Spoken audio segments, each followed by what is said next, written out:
So Angus, thanks for sitting with us today. We really appreciate your time. I wonder if you could just tell us a little bit about the kinds of problems that Cornwall County Council were trying to solve in looking at products in this domain. We found primarily when GCSX came in, there was a greater awareness about data handling, and we were then able to offer people a secure means of getting information to other local authorities, central government, police, health. But obviously all those organisations needed to be connected onto GSI, GCSX. My single most frequent line of inquiry then started to come as to, we have a sensitive piece of information or a contract or something with data protection implications. We need to get it to a school, a third sector organisation, a private company. How do we get it to them securely? And we had a number of things in place which were all largely fairly clunky, largely technical, which involved IS getting involved and having to either guide the user through it or do it completely on their behalf, which users who are intelligent people don't like. They don't like that feeling of losing control and having to get someone to come in and hold their hands for them. And the solutions weren't perfect. At the other end as well, we would maybe use a product to encrypt something and then send it via email, and then the receiving party didn't have the same version of the product and it would have to go again. Or we had bulk upload transfer solutions which weren't suitable, which were only technical staff could manage them. So we identified that we had a requirement there, and it was a huge push from the business. So this wasn't a IS problem that we're saying it would be good if we could make our data transfer more secure. This was the business knocking on my door daily saying we need to get this from A to B, how do we do it? So that's very interesting. In terms of the experience you had of working with the product, what kinds of things would you relate to us about that experience?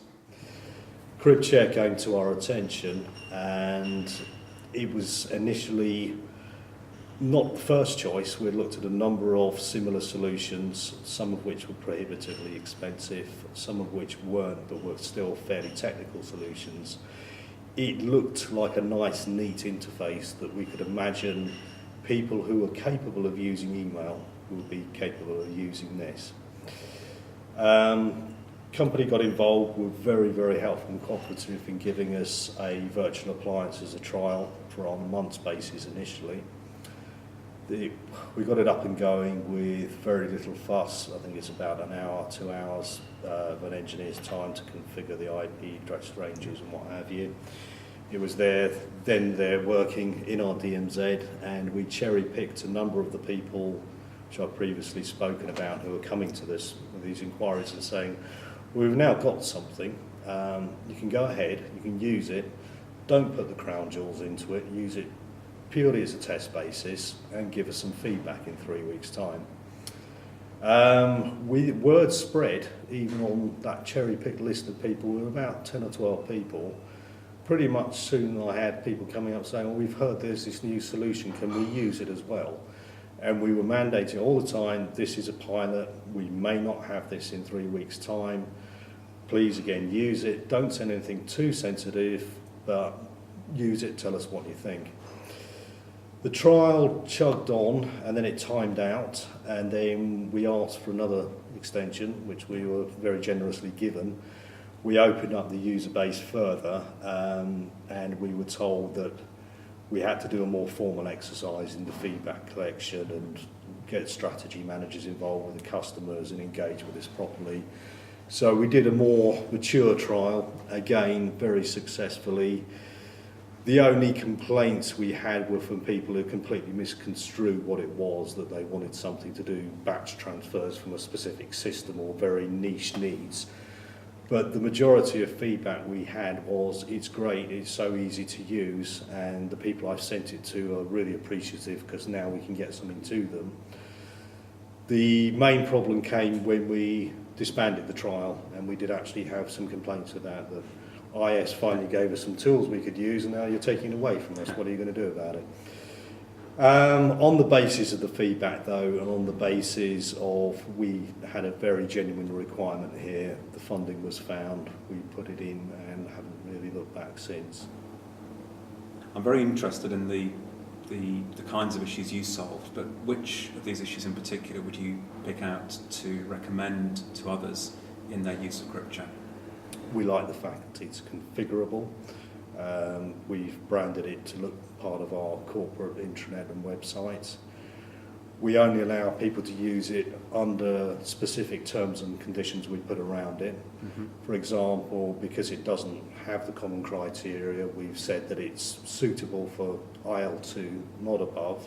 However, at the discretion of the data owner, and if there's no other means and a risk acceptance is made, we'd still rather that was used than an unsecure means, obviously. So the terms and conditions are generally standard stuff about people mustn't use it to upload inappropriate content, obviously, use it for non-council business purposes.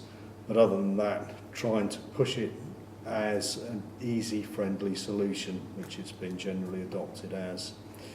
We've also, say, taken the approach of whitelisting who we allow to send back in to mitigate the risk that it could be socially engineered, and because obviously the user base, we've given them absolutely no training. One of the questions we initially had on the pilot was, how can you do a pilot without training the users? We said we didn't need to. We gave them the product, nice big buttons, they click through, they're not silly people, they managed to use it without any intervention from ourselves, which has been a huge cost saving in itself. But say on that basis, we took the approach that we would whitelist who we allow to send back into us. So organisations we deal with regularly that we know and trust, we can whitelist their whole domain. Other people more tentatively, we might whitelist a specific address to come in on a temporary basis while we're doing business with them. Then while we're not doing business with them, we take that away to remove that risk. But depending on the organisation, I can see the benefit of the buttons you described earlier for sort of citizen access to specific drop boxes and what have you.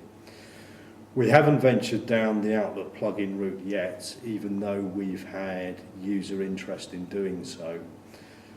Partly at the moment I do like the separate mindset in that people are using it specifically for the purpose of secure transfer, and that has been our main emphasis.